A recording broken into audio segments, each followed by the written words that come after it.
আসফাকুল্লাহ বরকতুল্লাহ হোসেন আহমদ মাদানী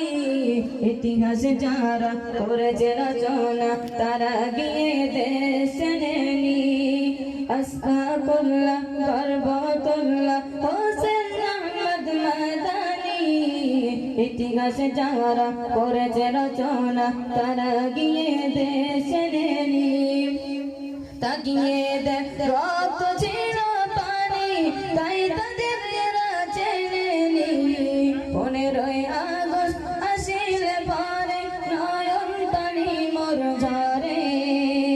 হিন্দু মুসলিম কত মরেছে এই দেশ স্বাধীন